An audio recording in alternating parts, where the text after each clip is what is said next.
प्रेम से बोलिए सदगुरु साहिब जी की जय हो। सतनाम साहिब। क्यों नहीं आज मनुष्य के तन में आके जग जाते, चेत जाते, परमात्मा तक ही चले जाते, जहां पे मरना है ही नहीं, ना ही जन्मना है ना ही मरना है। क्या पशु मरेंगे नहीं? मरते हैं ना, हम भी मरते हैं। और कहते भी हैं अब तो कलयुग में मनुष्य की मौत भी पशुओं के समान ही हो चुकी है, कि ऐसा ऐसा आया था जिंदगी में, ऐसा ही जिया, और मौत भी ऐसी थी पशु के जैसी। वही हमारा हाल हो चुका है, क्योंकि ये है भी तो कलयुगी ना। और नानक जी इस बात को फिर से कहते हैं, कलयुग केवल नाम आधारा, सुमर सुमर नर उतरे ही पारा। सर्व संत जन हमें यही समझाते हैं, नाम आधारा, सुमरना मतलब याद करना। हम खुद को ही भूल चुके हैं। वो कहते हैं याद कर लो खुद को, कि तुम एक आत्मा हो, तुम परमात्मा की अंश हो। इतनी भी बात को अगर हर रोज बोलोगे ना, तो अपने आप अपने अस्तित्व को याद करना सीख जाओगे। समझ में आएगा कि हाँ, हमें वाकई में ही किसी से तो ऐसे से मिल लेना चाहिए जिसको इस बात का पता है। फिर भवसागर से पार उतरने का रास्ता जानने की कोशिश शुरू हो जाएगी, और पार हो भी जाएंगे जब वो करनी करेंगे तो। साहिब इसीलिए कहते हैं, जरा नींद गफलत से अंधे, पूंजी गवा दी सारी बंदे। नगरी में चोर घनेरा, लूटे धन तेरा है। कौन से चोर हैं जो हमारा धन लूट रहे हैं? काम, क्रोध, लोभ, मोह और अहंकार, ये हमारा वो अविनाशी धन लूट रहे हैं। हमें पता ही नहीं कैसे लूट के ले गए चोर। जैसे चोर आते हैं घर में, चोरी करके कब्जे को चले जाते हैं, साहूकार को पता ही नहीं चलता। ऐसे ही मोह के वश भक्ति करने वाले ये नहीं है कि उसमें नहीं फंस जाते हैं बेचारे। क्योंकि जब शुरू में हम चलते हैं ना, हमें भक्ति का भय भी नहीं पता होता, और धीरे धीरे चलने लगते हैं ना, तो वो जो लोग आपके जीवन में होते हैं ना, चलने से पहले ही सत्संग में जाती है तू बदली नहीं, सत्संग में जाती है तू बदली नहीं। अरे बदलने तो दो, चलने तो दो। अगर तुम्हारे को लगता है सत्संग अच्छी जगह है, वहां जाके लोग बदल जाते हैं, तो तुम खुद क्यों नहीं जाते? हम तो नहीं जाएंगे, तू बदल के दिखा पहले। मतलब वो बंदा अकेला चलना भी चाहता है और आप उसकी टांग खिंचाई में लग रहे हो, तो वो बेचारा कैसे चले? अब हम मोह के वश में उसको बांधते हैं कि हमारी माँ है, हमारा पिता है, हमारी बहन है, हमारा भाई है, हमारे फला फला फला फला, ये काम करके जाना। कोई ये नहीं कहता कि कोई बात नहीं, काम तो बाद में भी हो जाएगा, आप भक्ति करने जा रहे हो, आप भक्ति कराओ, समझ के आओ क्या चीज समझाते हैं। कहता है कोई ये मोह है, और फिर हम खुद भी नहीं छोड़ना चाहते। कोई हमें अगर ये बात कह भी देना, आप चले जाओ, हम क्या कहेंगे? ना ना ना ना, मेरे बच्चे हैं, ना ना मेरा पति है, ना मेरी सासू है, फलाना है, इसका काम करना, उसका काम करना है। मोह के वश में जो पड़े रहते हैं, हम भूल जाते हैं कि प्रभु बंदगी, प्रभु प्राप्ति के लिए भी तो हमें जीवन मिला है। और जब मोह आता है, तो मोह के साथ में क्रोध ना आए, काम के साथ में क्रोध ना आए, तो ऐसा हो ही नहीं सकता। मोह और लोभ और काम, ये ऐसी चीजें हैं, इनके साथ में क्रोध आना निश्चित है। जब आप जरूरत से ज्यादा काम करोगे तो आपको क्रोध पक्का आएगा, और जब आपको क्रोध आएगा तो वहां आपकी जो आपकी डिजायर है वो आप पूरा नहीं कर पा रहे, उसकी वजह से आपको और ज्यादा क्रोध आता है। क्योंकि हमारा अंदर से तो कुछ और मन कर रहा होता है करने का, और बाहर से कुछ और मन कर रहा है करने का। वो अंदर बाहर का बैलेंस बन नहीं पाता, और जब बैलेंस नहीं बन पाता तो क्रोध आना शुरू हो जाता है कि मेरी इच्छाएं, मेरी कामनाएं तो मैं पूरी कर ही नहीं सकता, पूरी कर ही नहीं सकती। तो हमारा क्रोध वो बढ़ना शुरू हो जाता है, और ये क्रोध फिर हमारी बाकी की सांसों की पूंजी ले उड़ता है। हो गया ना, काम, क्रोध, लोभ, मोह और अहंकार, तो इन सब में सबसे ज्यादा कि मेरी चलनी चाहिए, मेरी मानो, मेरी मानो, मैंने जो कह दिया बस वही सब कुछ सही, बाकी सब कुछ गलत। जब ये अहम भावना आ जाती है, तब सर्वनाश निश्चित हो जाता है। हम संतों की सुनते नहीं, फिर हम परमात्मा की भी नहीं सुनते, हम खुद को ही परमात्मा समझ के बैठ जाते हैं कि हमको ना कोई समझा सकता, ना हम किसी की सुन सकते, ना हम किसी की समझ सकते, बस जो कुछ हूँ मैं ही हूँ, वो हो जाता है। और ये चोर बेचारी आत्मा की सारी सांसों की पूंजी जो कि उसको मिली तो थी प्रभु प्राप्ति के लिए, और खो देती है इस दुनिया में। इसीलिए कहा है ये दुनिया बेगानी है, जगत बेगाना है, और हम समझ ही नहीं पाते। और ऐसे ही ये जीवन बिता जाते हैं। साहिब आगे कहते हैं, कहें कबीर बिना गुरु पूरे, सब ही काम तेरे रह गए अधूरे, जन्म मरण का फेरा मिटे नहीं तेरा है।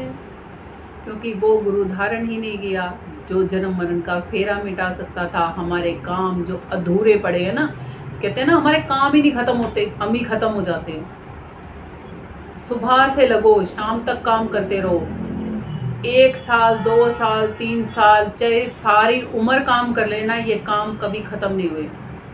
और ये मैंने अपनी माँ के ऊपर भी देखा है। मरते मरते भी मेरी माँ यही बोलती रहती थी कि काम करने का मन है, काम कर लूँ काम कर लूँ। मैं पूछती थी मम्मी ऐसे कौन से कजिए बाकी रह गए तेरे जो तेरे पूरे ही नहीं हो रहे, मृत्यु निकट है और फिर भी तेरे काम नहीं खत्म हो रहे। कैसी अजीब विडंबना है हमारी कि सुबह से शाम तक कोल्हू के बैल की तरह खुद को पीटते रहते हैं केवल इस तन के सुख के लिए। जो आत्मा चिर स्थायी आनंदित सुखों की खान है उससे खुद से मिलना भी नहीं चाहते। किसी को बोल भी दो ना कि थोड़ी देर अकेले बैठ के शांति से शांत होके खुद में ध्यान लगा के देखो श्वासों पे अपनी पे कहाँ से ये श्वासें चल रही हैं, कहाँ से ये श्वासें आ जा रही हैं, कौन इन श्वासों को ले और छोड़ रहा है, जरा उससे मिलके देखो। इतनी फुर्सत किसे है भाई कि इतना ध्यान देगा कोई अपने ऊपर, है ना? क्योंकि वो तो लोग मूर्ख होते हैं जो इतना ध्यान अपने ऊपर देते हैं। और ये नहीं पता कि जिस दिन ये श्वास नहीं आई ना, जो ये लेने श्वास ले और छोड़ रहे हैं ना, जिस दिन ये प्रणव उड़ गया ना इसमें से, उस दिन आप इस शरीर को चला नहीं सकते, क्योंकि वो आप ही थे जो इस शरीर को चला रहे थे यहाँ बैठ के। श्वासों के द्वारा ही चल रहा है ये, और श्वासों पे ही ध्यान देना नहीं चाहते हम। तो सोचते हैं लोग गुरुओं के पास जाएंगे, वो पता नहीं ऐसा कौन सा नाम की बुट्टी देंगे हमें कि हम कहीं के कहीं पहुंच जाएंगे। वो हर एक चीज आराम से समझाते हैं, वो संतों की वाणियां समझाते हैं, वो समझाते हैं कि संतजन कैसे इस दुनिया से परे गए थे, इस दुनिया से परे। जैसे विज्ञान नई नई तकनीक खोजता है ना हर रोज। पहले लोग चंद्रमा पर नहीं जा सकते थे, चंद्रमा पर भी गए। पहले लोग मंगल ग्रह पर नहीं जा सकते थे, ग्रह ऐसे ऐसे इक्विपमेंट बनाए गए कि जिससे कि हम मंगल ग्रह पर जा सकें। ऐसे ही संत जन सतलोक में अमरलोक में गए हैं, तभी उन्होंने इतनी सारी ये वाणियां लिखी हैं हमारे लिए कि जाया जा सकता है वहां पे भी। हनुमान जी भी यहाँ से उड़ के गए थे ना सूरज जी के पास, देवता जी के पास। अब क्योंकि यह बात हम मानेंगे कैसे? हमने तो कभी हनुमान जी से परिचय किया ही नहीं, हमने तो कभी हनुमान जी को देखा नहीं, तो हम कैसे मान ले कि हनुमान जी उड़ के गए थे सूरज तक? वो तो हमारे लिए कहानियां हैं, किस्से हैं। हम सच तो केवल उसी को मानेंगे ना जो अब इस समय हमारे साथ घटित हो रहा है। और इस सच को भी मानने के लिए ये भूल जाते हैं कि मृत्यु सब किसी ने देखी है। इससे तो आप ये जुतला नहीं सकते, इसको तो आप ये नहीं कह सकते कि हमने नहीं देखी मृत्यु। हमारे घर के प्रियजन, हमारे नाना नानी, दादा दादी, चाचा ताऊ मौसा, जाने कितने जने हमारे जीवन में से चले गए। मुड़ के देखा है क्या कभी उनको? उनकी तस्वीरें जरूर लगी होंगी जिसको देख के आप ये कह देते होगे कि ये मेरी नानी थी, ये मेरी दादी थी। अब कहाँ गई पता नहीं। आप मर के कहाँ जाओगे पता नहीं। क्यों नहीं पता? क्योंकि पता किया नहीं, और जो पता करके बताते हैं उनकी हम मानते हैं नहीं। क्योंकि मानने की जरूरत क्या है? हम तो कभी मरेंगे है ही नहीं। जितना इस डर से भागोगे ना, जितना मर्जी भाग लो, एक दिन ये सच है कि मरोगे मरी जाओगे, कोई न लेगा नाम, उजड़ जाए बसाओगे, छोड़ते बसता गाँव। कोई धरती पे ऐसा नहीं, कोई माँ ऐसी नहीं, कोई बाप ऐसा नहीं और कोई बच्चे ऐसे नहीं कि जो इस धरती पे अजर अमर अविनाशी की तरह जीवन जी लेंगे। ये तन तो छोड़ना ही छोड़ना पड़ेगा। जो भी माँ के गर्भ से आया है उसको यहाँ से जाना ही पड़ेगा। जो जन्मा है उसको मरना पड़ेगा ही पड़ेगा। जो भी चीज़ यहाँ बनी है वो बिगड़ेगी पक्का, ये सिद्ध है। जो नहीं बिगड़ता, जो नहीं खत्म होता, वो आप खुद हो, अविनाशी आत्मा, जिसका परिचय आप जानते तक नहीं। इसीलिए साहिब कहते हैं, कहें कबीर बिना गुरु पूरे। पूरा गुरु क्यों चाहिए? क्योंकि बहुत सारे गुरु बन गए हैं। जब ये पता लगा था ना लोगों को, शाणे इतने हैं ना लोग, इतनी चतुराइयां खेलते हैं। जब ये पता लगा कि गुरु बन के हमारे को एक विशेष पद प्राप्त हो जाता है और हमारे को एक विशेष स्थान मिल जाता है, लोग हमारी वाहवाहियाँ करते हैं, हमारे चरणों में माया अपने आप चढ़ने आ जाती है बिना मांगी। तो लोगों ने एक नया धन कमाने का तरीका बना लिया। इसीलिए ही हम समझ ही नहीं पाते गुरु होता कौन है। हमार को जो आत्म ज्ञान दे दे, जो हमार को हमसे मिला दे, जो हमार को मिला के सदग्रंथों में लिखी हुई उन वाणियों से बिल्कुल हूबहू प्रेक्षित करवा दे। जैसे संतों ने बताया है ना, जैसे जो हमें वाणियाँ समझ नहीं आती संतों की, वो सब वाणियाँ हमें समझा दे। वहाँ जाने का रास्ता दिखा दे कि यहाँ जाना है तूने, और ये बैठी तू खुद आत्मा ऐसे यहाँ से निकल के जाती है। जब तक सह परिचय खुद नहीं कर लोगे और किसी मर्जी को गुरु बना के जुबान के मंत्र रटते रहोगे, नहीं जा पाओगे। साहिब ने क्योंकि खुद ही कहा है, मुख से जपे सो मानवा, मन से जपे सो देव, सूरत से जपे सोई संत है। अब सूरत कहते हैं आत्मा को, ताकि करिए से उसकी सेवा करो। आत्मा का पता ही नहीं है कहाँ, बेचारी वहाँ आत्मा से बजेगी कहाँ से। तन को जर्जर कर देते हैं हम तीर्थ व्रतों पे जा जाके, भूखे मर मर के इस तन को सुखा लेते हैं। आज इस चीज़ का व्रत, आज उस चीज़ का व्रत, आज और वो व्रत क्यों रखे जाते हैं? कामनाओं की पूर्तियों के लिए। कभी परमात्मा की प्राप्ति के लिए कोई व्रत रख के देखा है?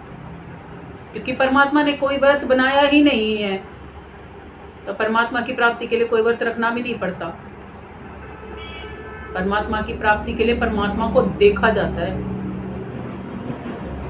और इसीलिए ही साहिब ने कहा है, जब तक ना देखूं अपनी नैनी, तब तक ना मानूं गुरु की बैणी। गुरु की बात को मैं तब तक नहीं मानूंगा जब तक अपनी आंखों से वो चीज़ जो कि मैं खुद हूँ, उसको, जिसको अविनाशी कहा जाता है, उसको देख नहीं लेता, और फिर उस वो अविनाशी आत्मा उस परमात्मा को देख नहीं लेती। मगर इतना टाइम है किसके पास? संसार के हमारे धंधे कौन करेगा? साहिब पता है क्या कहते हैं?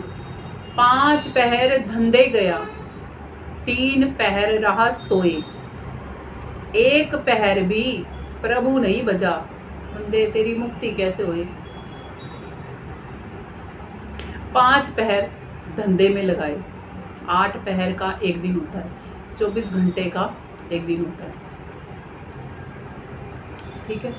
3 घंटे भक्ति के लिए नहीं निकाल सकते, 9 घंटे सो सकते हैं, 18-18, 20-20 घंटे हम बहुत बारी काम कर सकते हैं, और 15-16 घंटे तो आम बात है लोगों के लिए काम करना।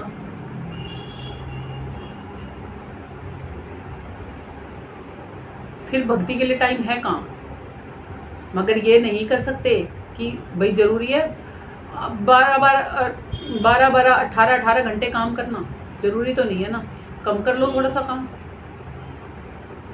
किस चीज़ के लिए कमाना है? शरीर के लिए तो कमाना है। आत्मा के लिए 3 घंटे भी नहीं है हमारे पास, और उसमें भी है ना, कोई करना भी चाहे ना, उसको भी 70 काम घर के, बाहर के, इधर के उधर के गिनवा देते हैं लोग कि अपने लिए 3 घंटे भी नहीं निकाल सकते। इतने उलझे पड़े हैं हम, या तो सोने में मशरूफ़ हैं, खाने में मशरूफ़ हैं, पीने में मशरूफ़ हैं। अरे एक पिक्चर भी देखते हो ना, 3 घंटे उसमें बैठ के गवा देते हो। 2.5 3 घंटे वो पिक्चर में यहाँ गड़ा के बैठ सकते हैं हम, मगर भक्ति नहीं कर सकते जी हम 3 घंटे। बहुत ज़्यादा समय है 3 घंटे, तब तो बहुत ज़्यादा लगता है ना।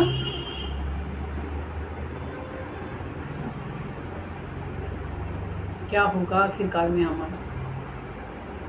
एक पहर कहा है साहिब ने, एक पहर में 3 घंटे होते हैं। एक पहर भी अगर प्रभु भक्ति नहीं की तो फिर मुक्ति नहीं मिलेगी।